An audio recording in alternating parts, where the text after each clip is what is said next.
ದಾವಣಗೆರೆ ಕಾಂಗ್ರೆಸ್ನಲ್ಲಿ ಆಂತರಿಕ ಬೇಗುದಿ. ಕಾಂಗ್ರೆಸ್ನ ಶಾಸಕರು ವರ್ಸಸ್ ಸಚಿವರ ಮಧ್ಯೆ ಶೀತಲ ಸಮರ ಆರಂಭ ಆಗಿದೆ.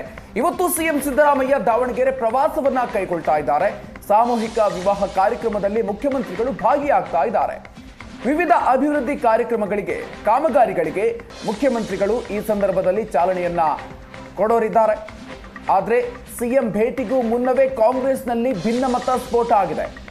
ಸಚಿವ ಎಸ್ ಮಲ್ಲಿಕಾರ್ಜುನ್, ಶಾಸಕ ಶಿವಗಂಗಾ ಇವರ ನಡುವೆ ಶೀತಲ ಸಮರ ಉಂಟಾಗಿದೆ. ಕೆಡಿಪಿ ಸಭೆಗೆ ಗೈರಾಗಿದ್ರು ಶಾಸಕ ಶಿವಗಂಗಾ ಬಸವರಾಜ್. ಮಾಯಕೊಂಡ ಶಾಸಕ ಕೆಎಸ್ ಬಸವಂತಪ್ಪ ಕೂಡ ಗೈರಾಗಿದ್ರು. ಸಚಿವ ಎಸ್ ಮಲ್ಲಿಕಾರ್ಜುನ್ ಹಾಗೂ ಶಾಸಕ ಶಿವಗಂಗಾ ಬಸವರಾಜ್ ಇವರ ಮಧ್ಯೆ ಶೀತಲ ಸಮರ ಆರಂಭ ಆಗಿದೆ. ಇವತ್ತು ಮುಖ್ಯಮಂತ್ರಿಗಳು ಅಲ್ಲಿಗೆ ತೆರಳೋರಿದ್ದಾರೆ. ಸಾಮೂಹಿಕ ವಿವಾಹ ಕಾರ್ಯಕ್ರಮದಲ್ಲಿ ಭಾಗಿಯಾಗ್ತಾರೆ. ಅದರ ಜೊತೆಗೆ ವಿವಿಧ ಅಭಿವೃದ್ಧಿ ಕಾಮಗಾರಿಗಳಿಗೆ ಮುಖ್ಯಮಂತ್ರಿಗಳು ಚಾಲನೆ ಕೊಡೋರಿದ್ದಾರೆ.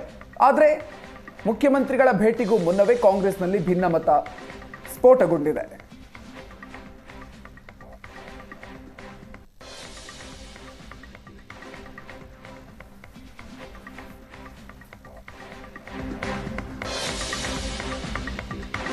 ಕಾಂಗ್ರೆಸ್ ವಿರುದ್ಧವೇ ಶಾಸಕ ಶಿವಗಂಗಾ ಬಸವರಾಜ್ ಗುಡುಗಿದ್ದಾರೆ.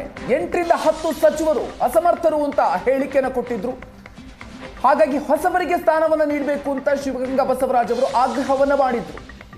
ಜೊತೆಗೆ ಸಿಎಂ ಬದಲಾವಣೆ ವಿಚಾರಕ್ಕೆ ಸಂಬಂಧಪಟ್ಟಂತೆ ಕೂಡ ಶಿವಗಂಗಾ ಬಾಂಬ್ ಹಾಕಿದ್ರು. ಡಿಕೆ ಶಿವಕುಮಾರ್ ಮುಖ್ಯಮಂತ್ರಿ ಆಗ್ತಾರೆ ಅಂತ ಅವರು ಹೇಳಿಕೆಯನ್ನು ಕೊಟ್ಟಿದ್ರು. ಉಸ್ತುವಾರಿ ಬದಲಾವಣೆಗೂ ಕೂಡ ಶಾಸಕ ಶಿವಗಂಗಾ ಬಸವರಾಜ್ ಅವರು ಆಗ್ರಹವನ್ನ ಮಾಡಿದ್ರು. ಈ ರೀತಿಯಾಗಿ ಕಾಂಗ್ರೆಸ್ ವಿರುದ್ಧವೇ ಗುಡುಗಿದ್ದಾರೆ. ಮುಖ್ಯಮಂತ್ರಿ ವಿಚಾರಕ್ಕೆ ಸಂಬಂಧಪಟ್ಟಂತೆ ಕೂಡ ಹೇಳಿಕೆಯನ್ನು ಕೊಟ್ಟಿದ್ರು. ಡಿಸಿಎಂ ಡಿಕೆ ಶಿವಕುಮಾರ್ ಅವರು ಮುಖ್ಯಮಂತ್ರಿ ಆಗ್ತಾರೆ ಅನ್ನುವಂಥ ಹೇಳಿಕೆಯನ್ನು ಕೊಟ್ಟಿದ್ರು. ಅದರ ಜೊತೆಗೆ ಉಸ್ತುವಾರಿಯ ಬದಲಾವಣೆ ಕೂಡ ಆಗಬೇಕು ಅಂತ ಹೇಳಿ ಆಗ್ರಹವನ್ನು ಮಾಡಿದ್ರು. ಯಾಕೆಂದ್ರೆ 2 ವರ್ಷ ಸಾಧನೆ ಸಮಾವೇಶ ಮಾಡ್ತಾ ಹೋಗ್ತಾ ಇದ್ದೀವಿ. ಕೆಲವು ಮಂತ್ರಿಗಳು ಸಾಧನಾ ಸಮಾವೇಶದ ಪ್ರಕಾರ ಸಾಧನೆಗಳಾಗಿಲ್ಲ. ಯಾರ ಹೆಸರು ಹೇಳೋದು ಬೇಡ, ಯಾರನ್ನು ಅನ್ಯತಾ ಭಾವಿಸೋದು ಬೇಡ.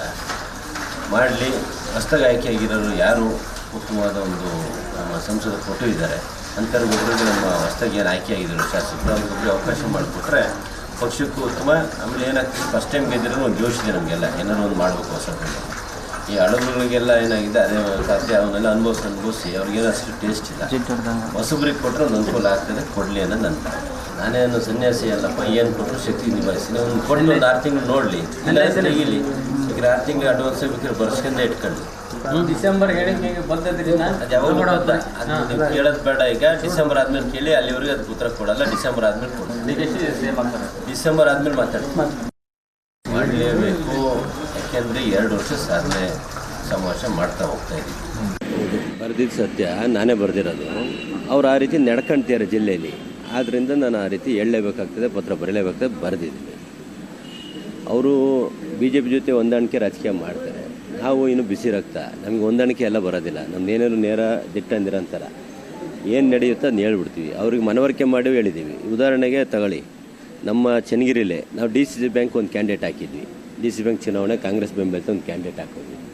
ಆದರೆ ಆ ಕ್ಯಾಂಡಿಡೇಟ್ ವಿರುದ್ಧವಾಗಿ ಅವ್ರು ಯಾರಿಗೋ ಬೆಂಬಲ ಮಾಡಿ ಗೆಲ್ಸ್ಕೊಂಡ್ರು. ಹೋಗಲಿ, ನಾವು ಸೋತಿದ್ವಿ, ಒಪ್ಕೊಳ್ಳೋಣ. ಆದರೆ ಆ DCC ಬ್ಯಾಂಕಲ್ಲಿ ಅವ್ನು ಗೆದ್ದಂತನ್ನ ಅಪೆಕ್ಸ್ ಬ್ಯಾಂಕಲ್ಲಿ ಇದ್ದಾತ ನಿರ್ದೇಶಕನಾಗಿ ಸ್ವಾಮಿ ಅಂತೇಳಿ ಆತನ ಕಂಟಿನ್ಯೂ ಮಾಡಿದ್ದಾರೆ. ಯಾಕೆ ನಮ್ಮ ಕಾಂಗ್ರೆಸ್ನಾಗ ಏನು ಯಾರು ಗಂಡಸರಿಲ್ವಾ? ಅಪೆಕ್ಸ್ ಬ್ಯಾಂಕಿಗೆ ಹೋಗೋಂಥ ಗಂಡಸರು ಯಾರು ಇಲ್ವಾ? ನಾವು ಅವನ್ನೇ ಮಾಡ್ಬೇಕಾ? ಇಂಥವನ್ನೆಲ್ಲ ಸಹಿಸ್ಕೊಂಡು ಇರೋಕ್ಕಾಗಲ್ಲ. ಇವತ್ತೇ ಬೇಕಿದ್ರೆ ರಾಜಕೀಯ ಹೋದ್ರೂ ಪರವಾಗಿಲ್ಲ, ನನಗೆ ಅವಶ್ಯಕತೆನೂ ಇಲ್ಲ. ಇಂಥ ಬಕೆಟ್ ಹಿಡಿ ಅಂಥದ್ದಂತೂ ನಾವು ಮಾಡಲ್ಲ. ನಾವು ಸಚಿವರ ಜೊತೆ ಮಾತಾಡೋದಾಗಿತ್ತಲ್ಲ, ಮಾತಾಡಾಯ್ತು, ಹೇಳಿದ್ದಾಯ್ತು. ಉದಾಹರಣೆ ನಮ್ಮ ಶಾಂತನಗೌಡ್ರ ಮಗ MLA 3 ಸಾರಿ MLA, ಅವ್ರಿಗೊಂದು ಬೋರ್ಡ್ ಚೇರ್ಮನ್ ಕೊಟ್ಟಿಲ್ಲ, ಮಂತ್ರಿ ಸ್ಥಾನ ಕೊಟ್ಟಿಲ್ಲ. ಅವ್ರ ಮಗನೂ DCC ಬ್ಯಾಂಕ್ ನಿರ್ದೇಶಕ ಇದ್ದಾನೆ. ಆತನ ಮಾಡ್ಬೋದಲ್ಲ ತುಮಕೋಸ್ಗೆ, ಇದಕ್ಕೆ ಸಾರಿ ಅಪೆಕ್ಸ್ಗೆ. ಆತನೂ ಮಾಡೋಕ್ಕೆ ತಯಾರಿಲ್ಲ. ಇವ್ರೇನು ಒಟ್ಟು ಇವ್ರ ಮನೇದು ಏನು ಬೆಳೆಕೊಳ್ಬೇಕು ಅದಕ್ಕೆ ಅಷ್ಟೇ ಇವರು ಸೀಮಿತ, ಬಿಟ್ಟರೆ ಯಾವುದೇ ಪಕ್ಷನೂ ಬೇಕಿಲ್ಲ, ಇನ್ನೊಂದು ಬೇಕಿಲ್ಲ, ಯಾವ ಶಾಸಕರ ಅವಶ್ಯಕತೆಯೂ ಅವ್ರಿಗಿಲ್ಲ. ಆಮೇಲೆ ಜಿಲ್ಲಾ ಮಟ್ಟದ ಅಧಿಕಾರಿಗಳು ತರ್ತಾರೆ, ಓನ್ಲಿ ಡಿಸ್ಟ್ರಿಕ್ಟ್ ಮಿನಿಸ್ಟ್ರು ಲೆಟರ್ಗಳ ಮೇಲೆ ಕೊಡ್ತಾರೆ. ನಾನು ಮುಖ್ಯಮಂತ್ರಿಗಳಿಗೂ ಮಂತ್ರಿಗಳಿಗೂ ಮನವಿ ಮಾಡ್ತೀನಿ, ಇನ್ನು ಮುಂದೆ ಜಿಲ್ಲಾ ಮಟ್ಟದ ಅಧಿಕಾರಿಗಳನ್ನ ಯಾವ್ದಾದ್ರು ಹಾಕದಿದ್ದರೆ ಸಮಸ್ತ ಜಿಲ್ಲೆಯಲ್ಲಿ ಯಾರ್ಯಾರು ಶಾಸಕರು ಬರ್ತಾರೆ ನಮ್ಮ ರೂಲಿಂಗ್ ಪಾರ್ಟಿಯವರು, ಅವ್ರ ಲೆಟರ್ಗಳು ತಗೊಂಡು ನೀವು ಅಧಿಕಾರಿಗಳನ್ನ ಹಾಕಬೇಕು. ಬರೀ ಜಿಲ್ಲಾ ಮಂತ್ರಿಗಳ ಲೆಟ್ರ್ ಮೇಲೆ ಅಷ್ಟೇ ಅಧಿಕಾರಿಗಳು ಬಂದರೆ ಜಿಲ್ಲಾ ಮಂತ್ರಿಗಳ ಮಾತು ಬಿಟ್ಟರೆ ಯಾರ ಶಾಸಕರು ಗೌರವ ಕೊಡೋದಿಲ್ಲ. ದಯಮಾಡಿ ಮುಖ್ಯಮಂತ್ರಿಗಳನ್ನ ಪರಿಗಣಿಸಬೇಕು ಅಂತ ನಿಮ್ಮ ಮಾಧ್ಯಮ ಮೂಲಕ ಮನವಿ ಮಾಡ್ತೀನಿ.